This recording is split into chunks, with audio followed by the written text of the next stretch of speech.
We also have Professor Dr. Patrick Scheid. He is from NATO, UN Telemedicine, also a Telemedicine Advisory Committee, and from the German Defense Forces. We have Mr. Salim Zabi Jarak from World Health Organization. And we also have Mr. Hijikal Gitu Gabriselassie from UNGSC.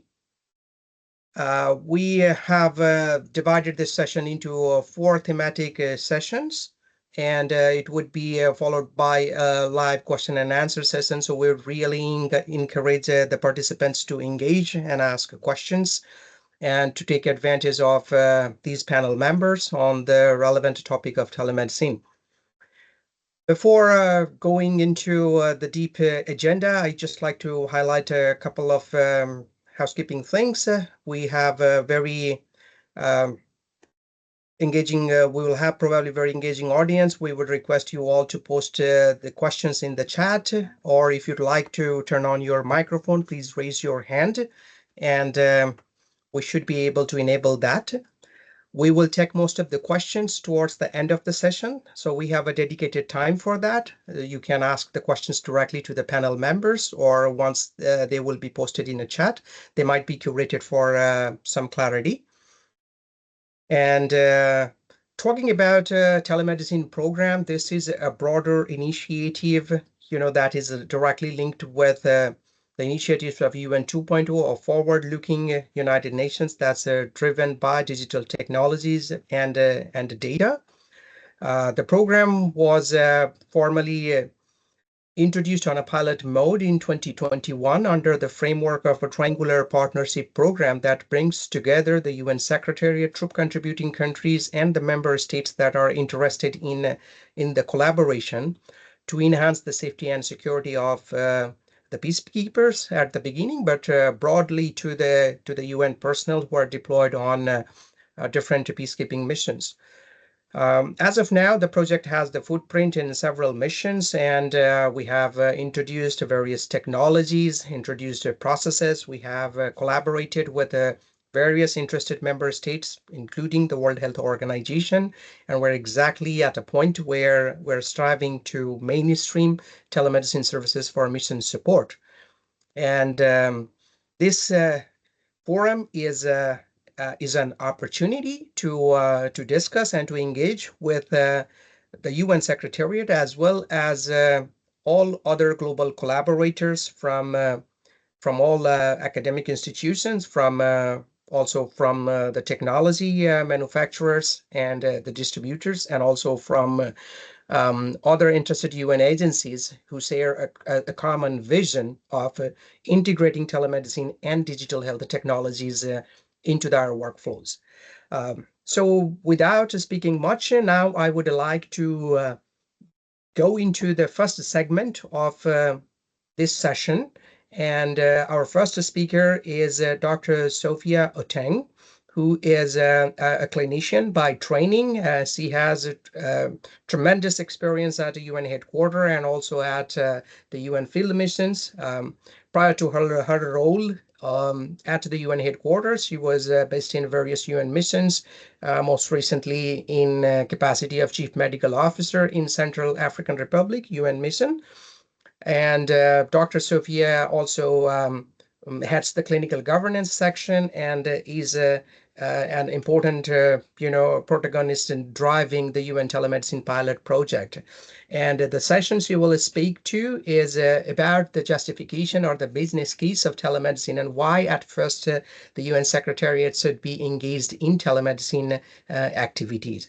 So over to you, Dr. Sophia, and you have approximately 5 minutes to deliver your segment. Thank you very much. The floor is yours. Thank you so much, Yogesh. Good morning, good afternoon, good evening to everyone. I'm so glad to be talking about this. Telemedicine is very much at my heart, as much as it is important for the UN. In peacekeeping missions, and I'm going to talk specifically about the missions where peacekeepers are increasingly facing very challenging operational environments. this gets worse over the years. And we have faced a number of fatalities, particularly at point of injury, um, where our peacekeepers may be going on patrol, they may be carrying out escort duties, and so on. And even though there might be systems in place, and might is even wrong, there are systems in place to respond to incidents when they do occur, to prevent fatalities, to prevent disabilities, permanent disabilities, and so on. It has proven to be very challenging. We have case-evac policies, we have um, case-evac systems in place adapted to the respective missions, to finding out what works best for them. We have the 10-1-2 timeline for those of you who are familiar with the UN. The 10-1-2 timeline is a guiding timeline for responding to emergencies in the field. So within 2 hours, we should be able to get casualties to have definitive treatment. And you can picture where our peacekeeping missions are located. They are really in remote locations, and some are really difficult to access. Casualties do not get timely access to the needed medical care. And with all the fatalities, the casualties, um, over the years, there have been a number of calls to action um, that have obliged the UN to take specific actions to ensure that our peacekeepers are well taken care of and we prevent fatalities or reduce them to the as minimum as possible. And I will start with the HIPPO report. The HIPPO report was issued, that's the High-Level Independent Panel on UN Peace Operations. It was issued in 2015, implementation started in 2016, and it's about reducing fatalities of peacekeepers. This was followed by Santos Cruz report, again, about improving security of United Nations peacekeepers. And in 2018, we had the Action for Peacekeeping, another call to action, which called for active measures to decrease fatalities through improving medical support. This was followed by A4P plus, and which is like the A4P, but it was to accelerate the progress on implementing the A4P commitments. So putting all this together against all these backgrounds, looking at the environment that we are operating in, those challenging environments where it is extremely difficult to conduct case-evacs within the time frame that we wish we would be able to, conducting medivacs, ensuring that our patients have access to medical care, and so on. One of the best ways to address this was to leverage technology to be able to provide sustainable solutions. So this is where, against this background, telemedicine comes in really as a really important measure that has been taken by the UN. There have been a number of pilot projects for proof of concept. And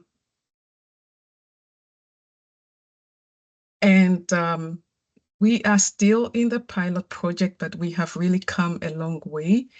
Through telemedicine, we are able to bring the needed care closer to our patients, particularly specialist care. You can imagine how many specialists will be located in a very remote location. It does not happen. And through this telemedicine, we are able to get the patients to access specialist care. Providers are able to link up with other providers. There's provider to provider consultations. They're able to get guidance. They're able to get second opinion.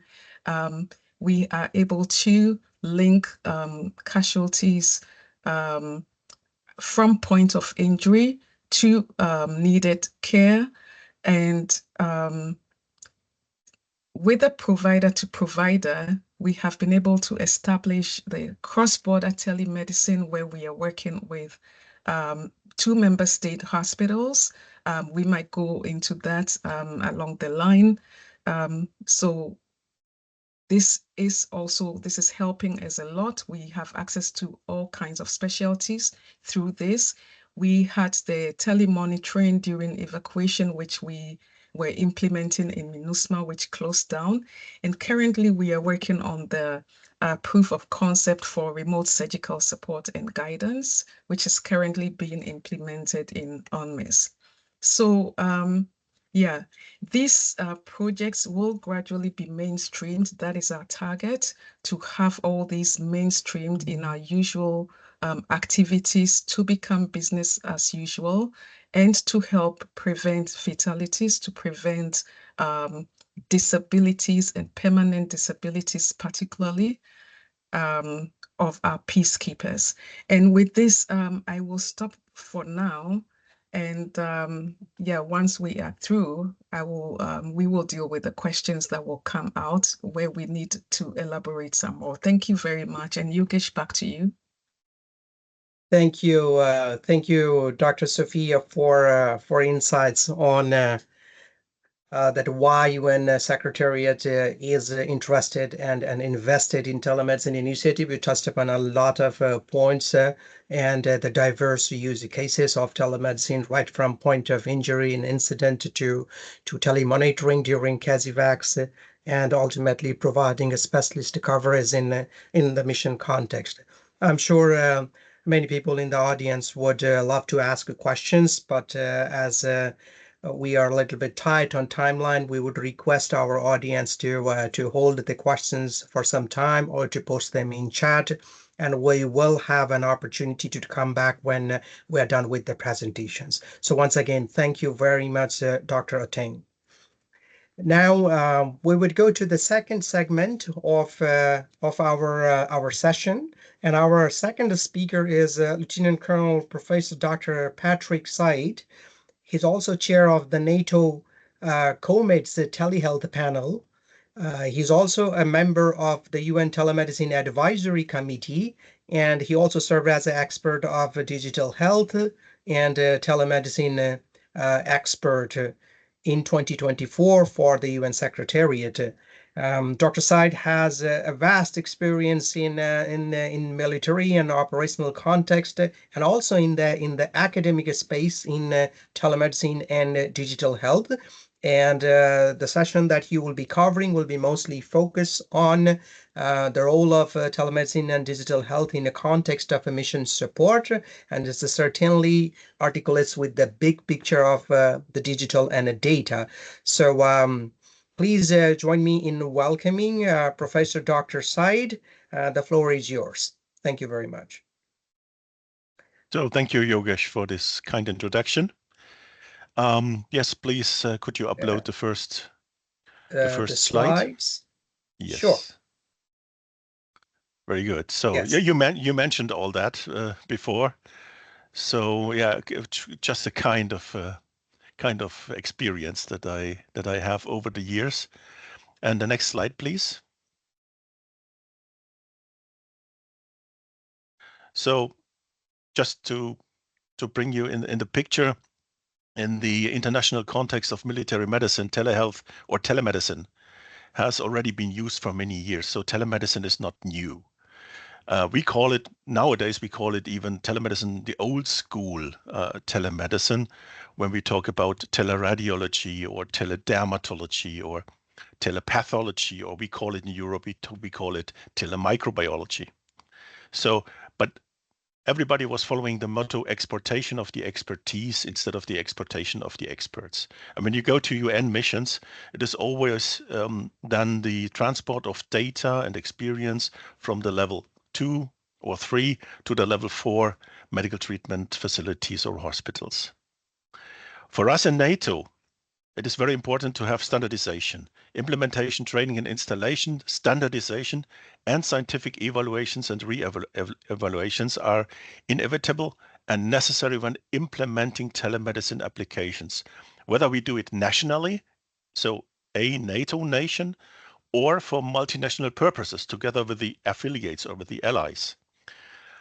And the UN Telemedicine Strategic Framework, where I could be a part of in 2024, is definitely the foundation for further action regarding telemedicine in missions in the UN. And I had the chance to work together with Jungwon, Yogesh, Brittany, Sophia, and all the others to lay the basis for this telemedicine strategic framework for UN missions. And also, in this aspect also comes the SOPs, the standard operating procedures. Yogesh and the team is building on the operational level. The vision of healthcare within NATO or EU, take EU or UN or whatever, missions across national borders through the use of information and communication technology will only work if interoperability is given. Think about NATO. Every country has its own telemedicine equipment and its own software. So how to bring all the stuff together? This is very difficult. And in the UN, we have chosen another way, which is much better and easier to go, because we have the equipment. So the UN people, the UN telemedicine people, they give the equipment, they decide on the software and so on, which is a very good approach. The vision of healthcare within, the cooperation across borders, however, means also political, legal, organizational, semantic, and technical problems that are to be faced. So you did not mention that you have cross-border telemedicine now already in the UN, telemedicine in missions. As I remember, you have a level 4 hospital in Nepal you are connected to, or in the future also African countries that you will connect to. I think Ghana is mentioned, and which is very good to bring the expertise where it is needed. Especially in the area of situation and awareness, this is NATO again. Telemedicine or telehealth is extremely helpful. The first data at the point of injury or point of incident, POE, should be telemedically monitored and forwarded. That is what we call in NATO pre-hospital care. And to be honest, no matter which organization I was working for, the highest demand for telemedicine has always been at the point of injury, at the point of incident. Everybody was asking about that. This is where body sensors come into the game. And this is also where satellite communication comes into the game, because we learned, we had our lessons learned from, for example, the Haiti earthquake and all the stuff. So that means this is exactly what we will hear later from the UN telemedicine from the point of injury Yogesh just mentioned. This is exactly what we do in the right and the proper way. Next slide, please, Yogesh. Thank you very much. Yeah, telemedical support of remote, sometimes isolated caregivers in austere environment has been successfully to help treat both military and civilian patients, depending on what's going on and which organization we are talking about, with routine, urgent, and emergent conditions. Disease non-battle injuries, DNBIs, which is still in current conflicts more than 60% of loss of man days, and combat trauma.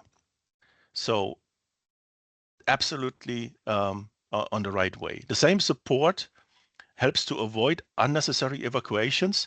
And I know Yogesh and we agree, not only avoid, but also confirm in some cases the evacuations and to coordinate patient movement when needed. A cost-benefit analysis is absolutely needed. And I know that also the UN telemedicine people are working on the cost-benefit analysis to sell it to the superiors, to tell them, yes, these are the benefits, and it's on the agenda for the UN telemedicine program. Given the differences in licenses, requirements, and confidentiality standards across the globe for health providers offering services across This distinct regions necessitates a comprehensive standard of care evaluation for the use of telehealth or telemedicine across international borders, as well as a memorandum of understanding. This is exactly what also the UN telemedicine program people have done, for example, with Nepal, or in NATO, we call it, to have this interoperability and cross-border, we call it a STANAG, Standardization Agreement. I am also the custodian of the Standardization Agreement of Telemedicine and Mission Support from NATO. And therefore, this is a kind of harmonization between, to work together. This was a good possibility to find a harmonization between NATO STANAGs and the UN strategic framework, for example. So we have proper wordings. You call it level 1, 2, 3, 4. In NATO, we call it role 1, 2, 3, 4. But, you know, to have a kind of harmonization, not to say standardization, but say harmonization is very useful. Okay, and perhaps I have the chance to tell today's leaders they should diligently work to determine how to merge the new technologies, the upcoming new technologies, the human resources and human capital for the advancement of the organization. So let's please think innovative. How can we help the people in the missions and make it easy to get the expertise? And also in future, there will be the information management systems with integrated clinical decision support. That is already artificial intelligence and all that stuff. That might be available at the point of injury, for example, in mass call situations. So if there are many people many wounded people. So these situations occur, and how to get the expert advice. And in future, perhaps we can also rely on artificial intelligence. But this is definitely the future. So far, we focus on getting the expertise by using telemedicine from the point of injury or from the point of incident or where it is needed to an expert, whether it is in mission of NATO, EU, UN, that doesn't matter. And I think this should conclude my my first presentation. Thank you. Thank you, Professor Said, for your insightful presentation on telemedicine and broader interlinked linked issues, technologies. I'm sure that audience might be interested to engage in question and answer. And again, I would say that please put your questions on chat, or if you plan to ask them later, write it down somewhere, or don't lose your thought process. We will have a dedicated chance for that.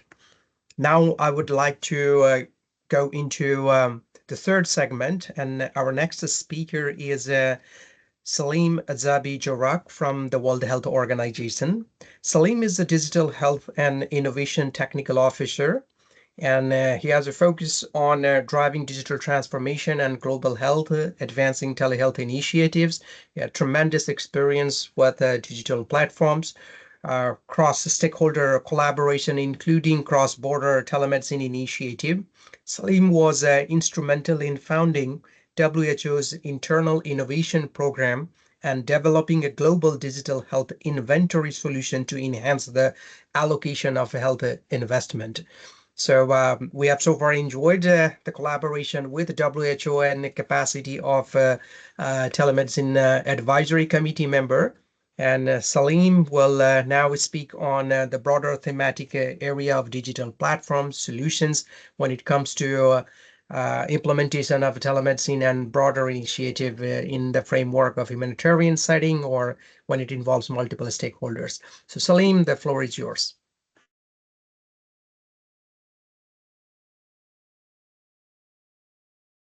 You're on mute, Salim.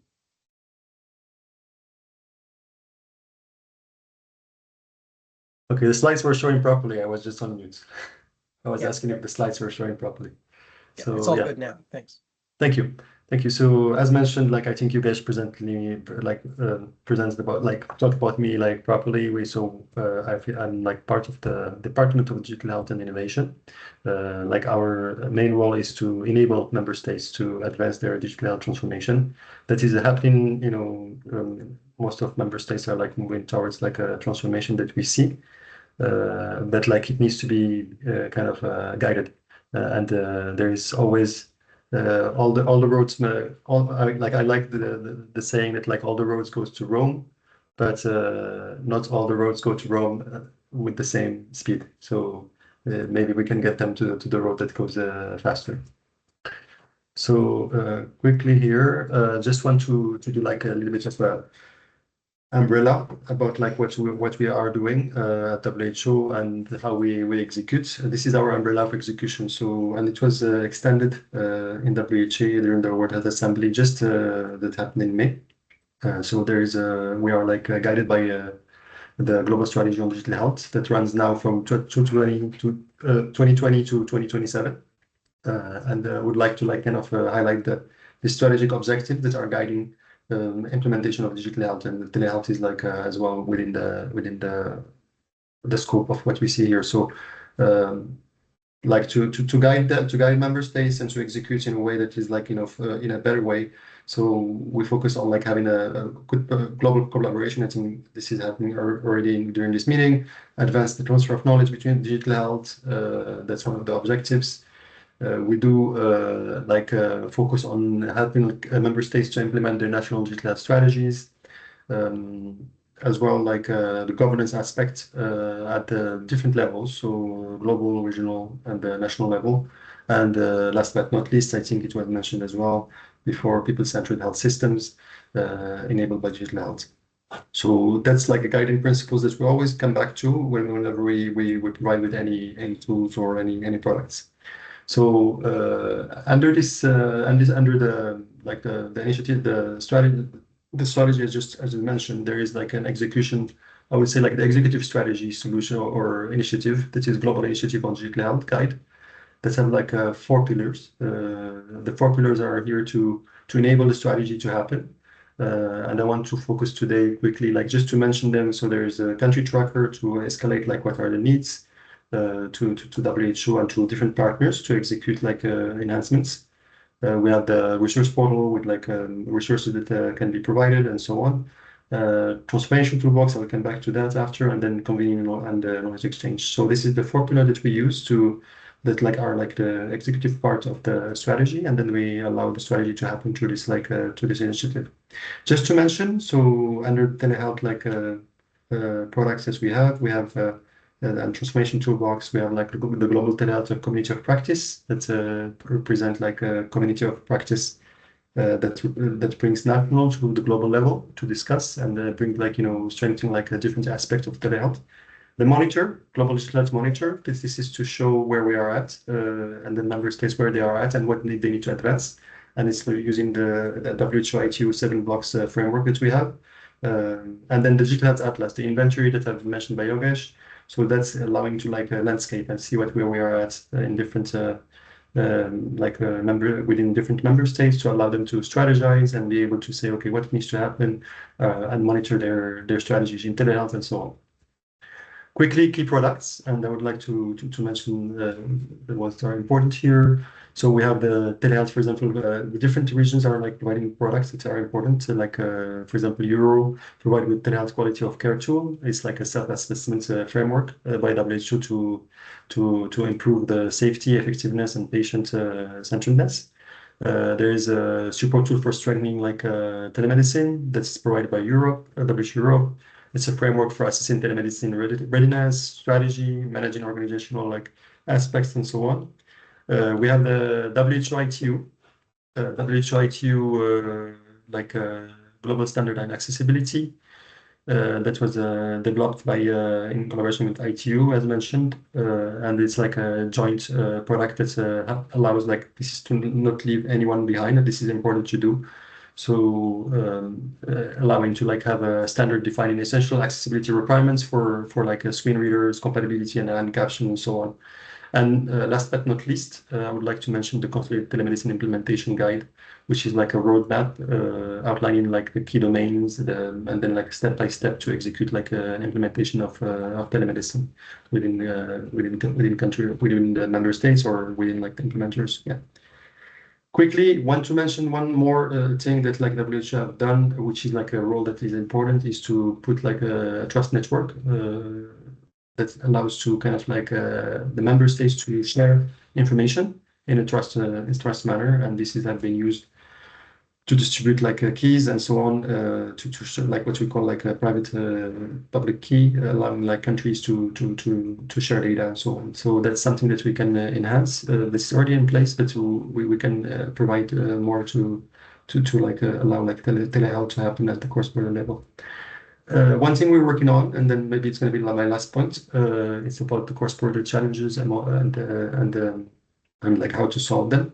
We've been working with ITU and others, so with the World Bank, with WTO, into bringing all the aspects that cross-border and challenges that are like faced by cross-border. And you see here some of them: that policy and governance, quality. This is the categories, but there's subcategories under. And we'll be doing like a minimum standard developments to be able to allow like entities to or member states to execute cross-border solutions between themselves. So that's it from my side, and thank you. So just hope like we can make sure, as mentioned here, to have like a digital revolution in a safe manner, and that we must not leave people behind. Thank you.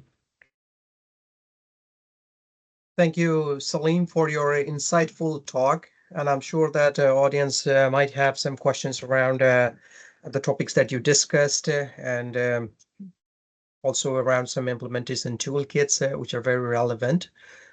Just to reiterate that even the UN Telemedicine Initiative is not only 100% focused on dynamic kind of use cases. There are quite a lot of horizontally overlapping areas as we're doing in case of cross-border telemedicine. It requires involvement of multiple stakeholders, multiple jurisdictions, and for stable cases, which is equally applicable for many member states and many stakeholders who are implementing telemedicine, be it in a humanitarian setting or in the context of a broader global health. So there is certainly a lot of overlapping components here. So thank you again, Salim, for highlighting this. And we'll have an opportunity to talk a little bit more and maybe take some questions on that.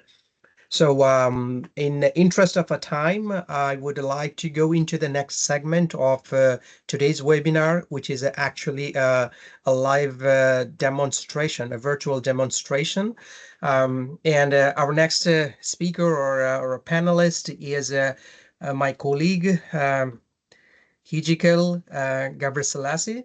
He is Information Systems Officer at UNGSC, Brindisi. And he has a tremendous experience dealing with technology development and a number of other innovative technologies, including remote support technologies, and has a very strong background in information science and information technology. And he has been a very crucial in piloting, prototyping, and testing a number of technological solutions that we have tested over the course of now almost 4 years at various phases of telemedicine project, be those technologies be with a component of augmented reality like wearable smart glasses. We have used several technologies. One of that you will see right now, a very highly dynamic portable telemedicine kit with a rapid triage capabilities, electronic patient record collecting system that can collect the data from the source, and also other various technologies. So Hijikil will give a quick demonstration on that. So the floor is yours, Hijikil. Thank you. Thank you, Yogesh, for the introduction. Good morning, good afternoon, good evening, everyone. I will focus on one aspect of the kit, the application part. So in the next few minutes, I will walk you through some of the key features of the rapid electronic patient record application, which is part of the rapidly deployable telemedicine kit acquired by the UN and is currently being piloted in the UN field missions. I'll share the app, please. Hold on for that. Yogesh, can you confirm that it's visible? Yes. Okay, thank you. So this application is specifically designed with the first responders in mind. Now, earlier you have heard this mentioned like point of injury or point of incident. So basically, you have to put your mind in that situation. So the design of it makes it ideal fit for our telemedicine use cases within the United Nations operation. So when these first responders at point of injury needs to create a case or log critical details, the application is designed for speed and simplicity. So they will just use buttons to create. By the way, just for your information, that this is actually a phone running the application that can be connected to what this first responder would be wearing at the time. So creating the case would be as simple as clicking on things. Okay, information can be registered by clicking or tapping on buttons, adjusting sliders, and this actually this intuitively workflow ensures rapid data entry, so they can focus on the situation at hand rather than the complex navigation. So you see this information also is automatically available, instantly accessible to physician at higher level of care. This enables them to prepare for incoming medically evacuated critical patient in real time. So this would be accessible through a web platform. Now, as you can see, the user interface also has adaptive color coding. So basically, this means the colors change could signal a critical or immediate need in the system. So just to demonstrate, since I picked here fall, let's pick various entries, like we have this 10-second triage here. We can choose things like no severe bleeding, again, yes, and then you see automatically you get this color coding and warning and the action that has to be taken for your information. Now, the other part of this system, the application provide seamless integration with medical devices, okay, such as here, as you can see, I have Bluetooth pulse oximeter, and we have also other equipment such as the blood pressure cuffs. Now this eliminates manual entry errors as well. Uh, as you can see here, let me just demonstrate quickly. So once these devices are connected to the person, you click on the available device close to the system, and this would actually enable you to choose the particular device, and it would automatically register the numbers. Now, I just left the interface to also show you the continuous monitoring capability. Now, this also is available. Now, this works with ECG, continuous pulse oximeter. So this allows critical vital flow directly from connected device to the patient record with continuous monitoring for early deterioration alerts. Further, this can additional information can also be captured through taking pictures, okay, and then putting information on that particular picture through annotations. So you could actually take the picture as well. You would want, if you want to add particular information on that, you would use annotation to put additional information. Now, not all these informations are probably needed, but whatever is needed in that stage can be entered. Now, one other thing that I would like to inform here is, at some point you you might want to share this information to higher level health support system. So here, what you can actually do is share this information through at any time through the notification functionality. So basically, you can send the current collected information, okay, to a specific specialized healthcare facility that is pre-approved and registered in the group. So they would actually be ready to assist. Also, please note, all these informations are not available for everyone.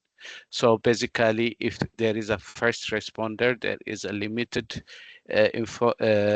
part of the system that is available, such as like incident assessment, timing, etc., incident, patient details.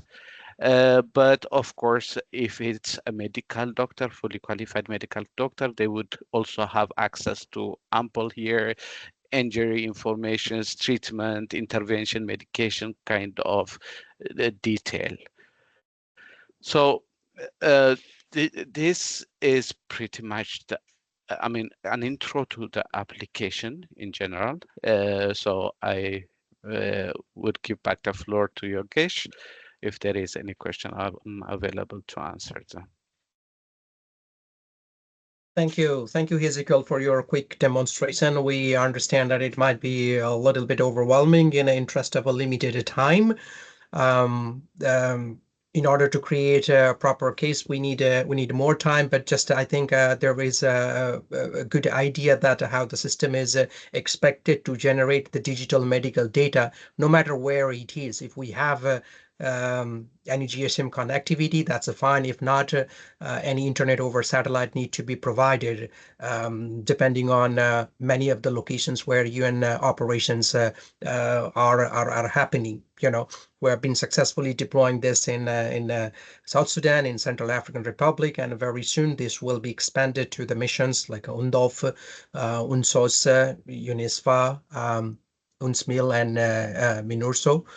You know, so the idea here is that when it goes, the data comes to the remote user. They can just log in simply from any browser and have a real-time visibility on the data, and that can be shared efficiently in order to make evidence-based decisions. You know, I know that in interest of a time, we're already 3 to 4 minutes over our scheduled time, but now this is the time I would like to floor the question and open the floor for question and answer.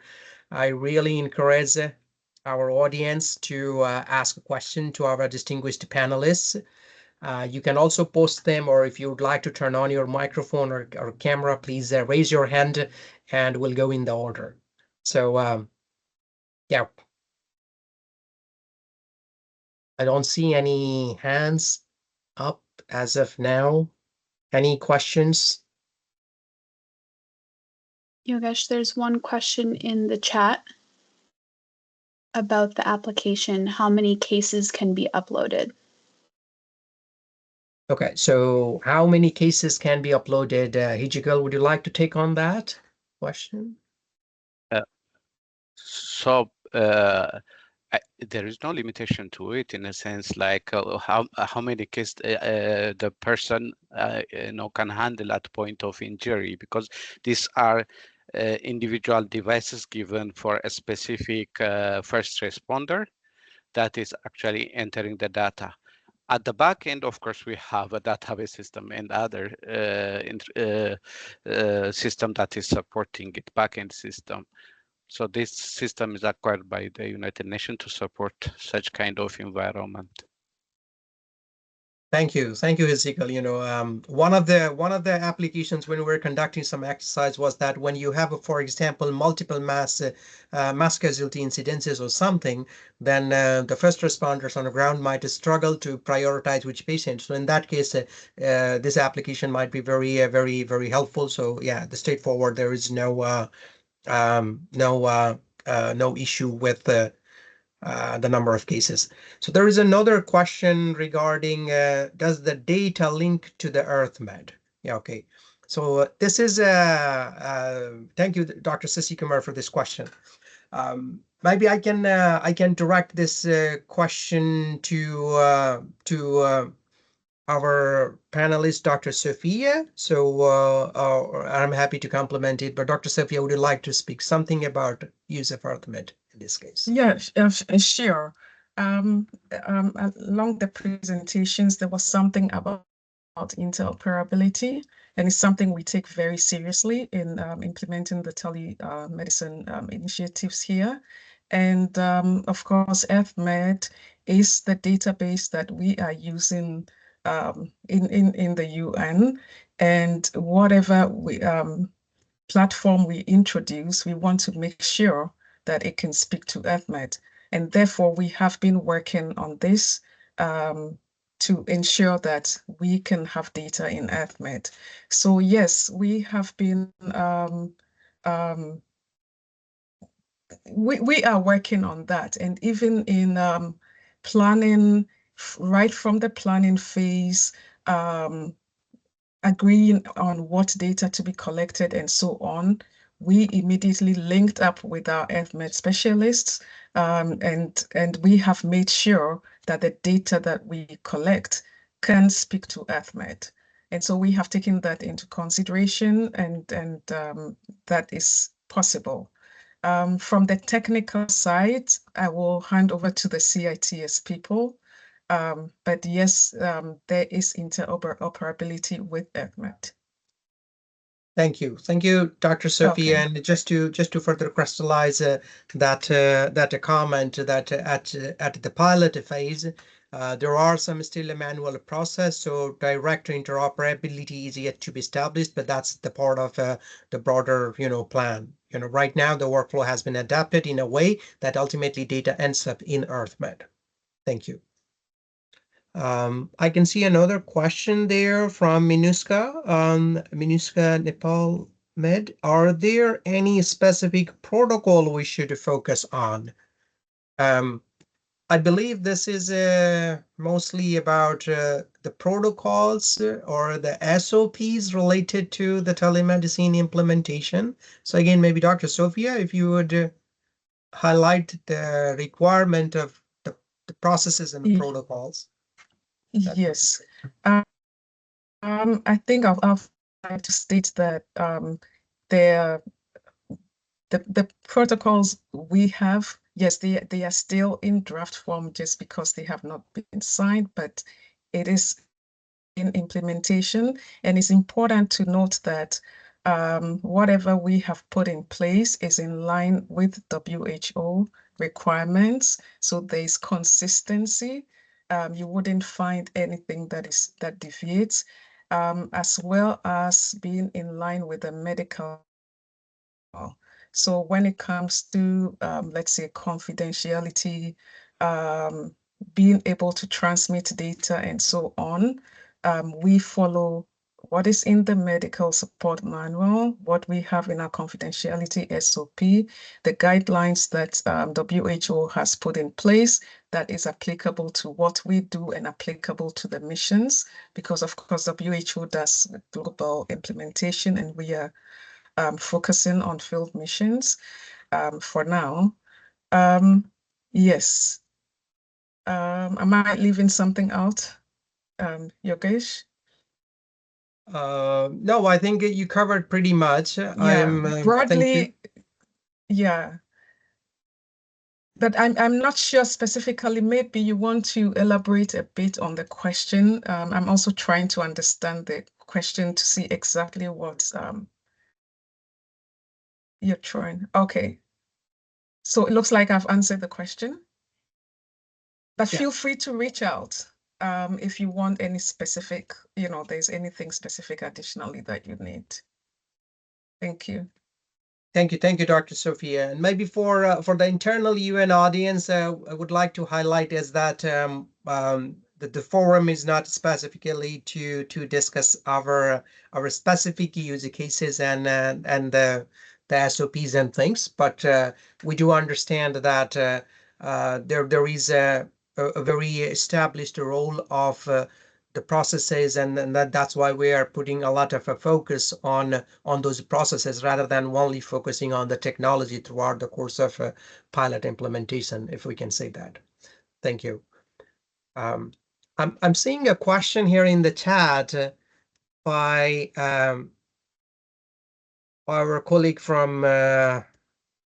colleague Edward. As a part of the risk management, 3 months ago, a UN helicopter came under fire in South Sudan and finally crashed, killing all the passengers and crew members. Did you study or evaluate the case to avoid this happens during evacuation process, or any mechanism put in the place? I'm not quite sure, what is the intent to interlink it with the telemedicine. If you are trying to say that because we have a telemonitoring as one of the use case, how this can be applicable in this case, but preventing a crash from happening, I'm not quite sure if that fits well into the agenda of the question. Mr. Let me Edward. step in, Yogesh. Yes, yeah, please. I believe, it hasn't, it's not linked to telemedicine, but probably it's linked to my subject, what I do. But probably, I see Edward. If you're in the UN, you can easily get in touch with me. But yes, what we do root cause analysis when things like this happen. And if it's a mission, in the mission it's South Sudan, right? In the mission, there should be an after action review. So you can reach out to us later. It's outside the scope of this, the telemedicine initiative for now. Thank you. Thank you. Is there a feasibility of having a mental health evaluation by a mental health professional within the mission using telemedicine platform? So again, this is about the question of mental health services access, or maybe providing mental health services in UN missions by use of telemedicine. So I think, Dr. Sophia, again, I'll have to defer this question to you. Right. I'm just thinking about cross-border telemedicine. For instance, it is it is available, and it is going to be available. So it is feasible. Yes, please. Thank you. Thank you. Maybe I can think of some questions for our other panelists, and which are very pertinent, maybe for our external people who are joining this webinar as well. So one of the questions, and this is also linked with a question that was earlier discussed about interoperability. So Salim, if I can, if you can throw some light on the right approach for multiple platforms, the fragmented solutions, and when it requires telemedicine services to be provided, and that involves multiple stakeholders, different solution platforms, different states, what are the intricacies of it, and what toolkits are available to address them? Yeah, like just as mentioned in my presentation, from our side, interoperability is one of the aspects, and it's the building blocks of that we monitor as well within the global digital health monitor. We're expecting that member states have a proper understanding and mechanisms to implement that. It's something very complex because most of the executions are siloed, and you see it, and it's why we created the Digital Health Atlas, for instance, to allow see the segmentation that is happening, and be able to as well like monitor how the interoperability is going.